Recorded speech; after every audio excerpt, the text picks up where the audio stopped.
Chris Johnston. I'd like to introduce you to the webinar series I'm running with the Association for Coaching. Our theme is Coaching for Wellbeing with Motivational Interviewing. We're going to be exploring an evidence-based intervention to support health behaviour change. But not just health behaviour change, this can be used for any conscious goal-directed change. Motivational interviewing can be particularly helpful when you're working with someone and you're not quite sure they have their heart in what you're doing. You might feel a sense of going through the motions. You're not really sure if they're engaged. We'll be looking at how you help your clients hone in on the goals that they most have their hearts in, and also on how you can help them reinforce and deepen their motivation and commitment to change. In the third edition of their classic book, Motivational Interviewing, psychologists William Miller and Stephen Rolnick define it as a collaborative conversation style for strengthening a person's own motivation and commitment to change. And it can be highly effective.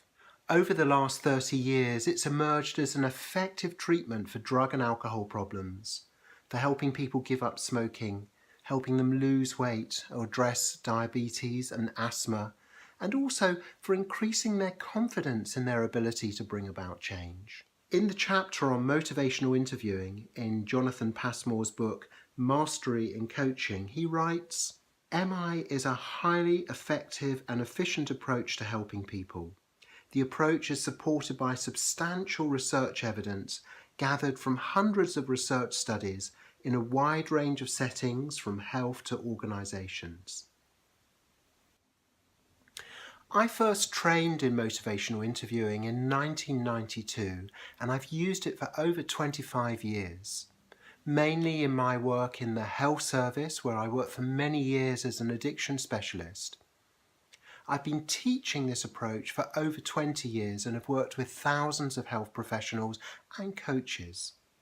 I use it not just in my coaching work, but also when I'm training and also facilitating groups.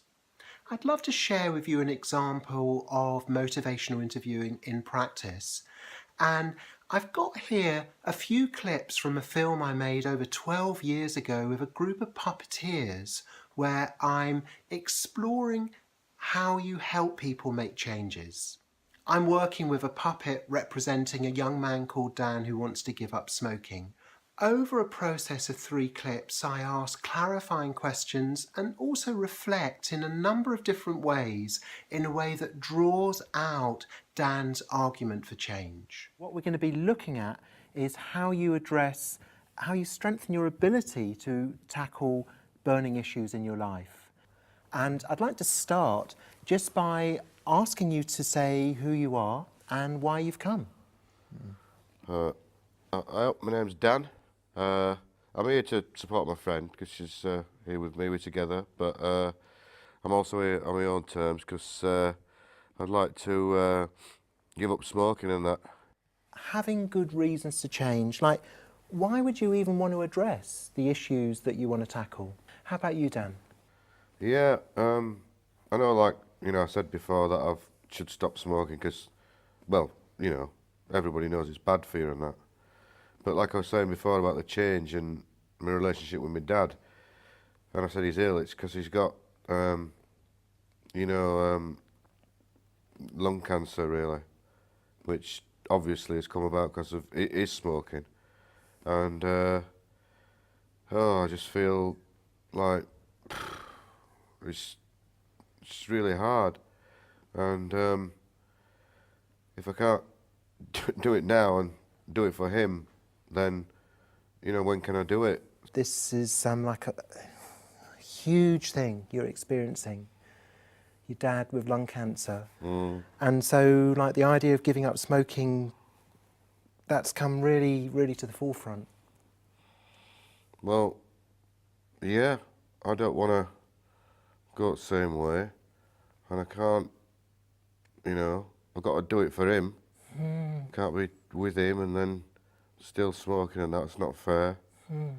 And it's just really hard to see someone that you know, you're finally getting on with after a hard time in the past, just suddenly, you know, like ill.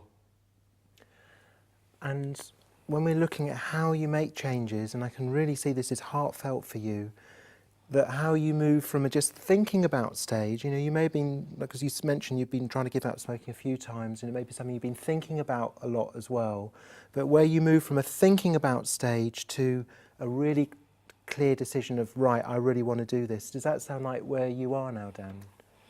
Yeah, yeah.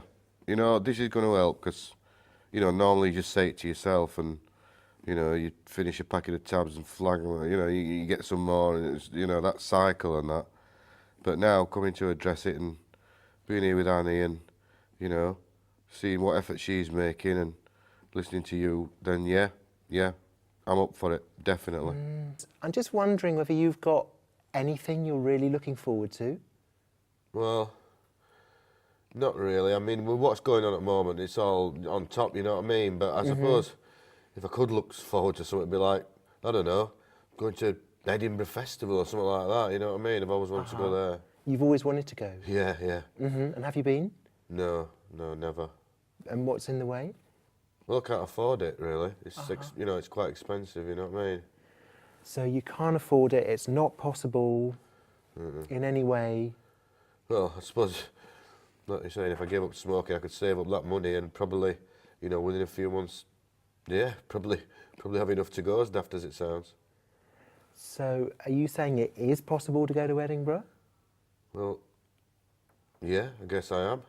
And at the moment it's been the money going on tobacco that's stopping you? Well, yeah, because, you know, it cost me a lot. There's a lot to explore here.